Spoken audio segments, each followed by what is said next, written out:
જિલ્લામાં વધુ એકવાર બાળકી પીકાઈ છે। સુરત જિલ્લાના પલસાણા તાલુકાના વરેલી ગામની એક સોસાયટીમાં રહેતા શ્રમજીવી પરિવારની 4 વર્ષની બાળકી પર ઘર આંગણે રમી રહી હતી તે દરમિયાન એક હવસનો વરુ આવ્યો અને બાળકી પર નજર બગાડી બાળકીને વહાલનું નાટક કરીને ઉચકી લીધી હતી। 1 કલાક બાદ બાળકી રડતી રડતી ઘરે આવતા પરિવારે તપાસ કરતા ગુપ્તાંગના ભાગેથી લોહી નીકળતું હતું। પોતાની બાળકીની સ્થિતિ જોઈને પરિવારના પગ તળેથી જમીન સરકી ગઈ હતી। સુરત કડોદરા જીઆઈડીસી પોલીસ મથક ખાતે દોડી ગયા હતા। ઘટનાને ગંભીરતાથી લઈને કડોદરા જીઆઈડીસી પોલીસ સાથે સુરત જિલ્લા એલસીબીની ટીમ પણ તપાસમાં જોડાઈ હતી।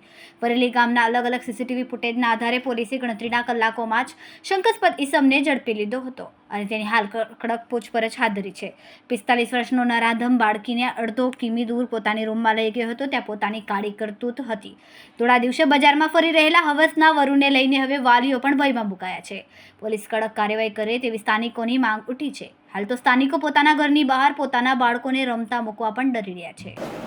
જી સર, ગઈ તારીખ 19/1/25ના રોજ કડોદરા જીઆઈડીસી પોલીસ વિસ્તારમાં એક 4.5 વર્ષની બાળકીને તેની નજીકમાં જ રહેતો એક વ્યક્તિ જેનું નામ રાજુભાઈ સિરસાટ નાએ પોતાની સાથે લઈ જઈ અને તે વ્યક્તિએ આ જે બાળકી છે એના ગુપ્ત ભાગમાં પોતાની આંગળી નાખીને ગુનો કરેલ, જે બાબતે બાળકીની માતા દ્વારા કડોદરા જીઆઈડીસી પોલીસ સ્ટેશનમાં ફરિયાદ આપતા તાત્કાલિક પોક્સો વિથ રેપની ફરિયાદ દાખલ કરવામાં આવેલ।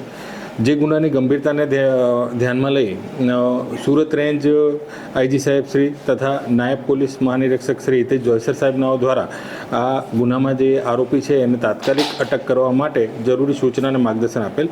જે આધારે બારડોલી ડિવિઝનના ડીવાયએસપી શ્રી HL રાઠોડ સાહેબની અધ્યક્ષસ્થાનમાં એલસીબી, એસઓજી, પેરોલ તથા કડોદરા જીઆઈડીસી પોલીસ સ્ટેશનની અલગ અલગ ટીમો બનાવવામાં આવેલ અને સીસીટીવી અને અન્ય હ્યુમન સોર્સિસના માધ્યમથી આ આરોપીને શોધી કાઢવા માટે જરૂરી પ્રયત્નો કરવામાં આવેલ। જેમાં ગણતરીના કલાકોમાં સીસીટીવીની મદદથી આરોપીને અટક કરવામાં આવેલ છે અને આરોપીને લાવીને તેની પૂછપરછ કરવામાં આવેલ છે। અત્યારે હાલ જે આ ગુનો છે એની તપાસ ચાલુ છે ને આગળની કાયદેસરની કાર્યવાહી અત્યારે ચાલુ રાખવામાં આવેલ છે। આરોપીનો કોઈ ગુનાહિત ઇતિહાસ છે? આરોપીને અટક કરવામાં આવેલ છે। અત્યારે આરોપી મૂળ અહીંનો નથી, મૂળ મહારાષ્ટ્રનો છે અને અહીંયા તો ઘણા ટાઈમથી એની બહેનની જોડે રહે છે। એ બાબતે અત્યારે તપાસ ચાલુ છે। એનો શું ઇતિહાસ છે એ આગળથી અગર તપાસમાં આવશે તો આપને જાણ કરવામાં આવશે। આરોપી જે છે એ બાળકીનું જે જ્યાં રમતી હતી જ્યાં ઘર છે ત્યાંથી નજીકમાં જ એનું ઘર છે, એટલે એ લગભગ 100-200 મીટરનું અંતર છે ત્યાં સુધી આ આરોપી એને લઈને ગયો હતો। સર, ભૂતકાળમાં પણ 3-4 વર્ષ પહેલાં આવી ઘટના બની હતી ત્યાં ડે કેર સેન્ટર ચાલુ થયેલા, તો હાલમાં કોઈ ડે કેર સેન્ટરની?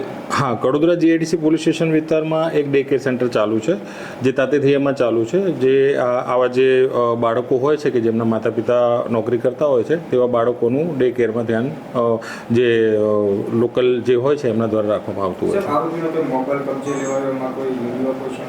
છે। એ હાલ અત્યારે તપાસ ચાલુ છે। આગળ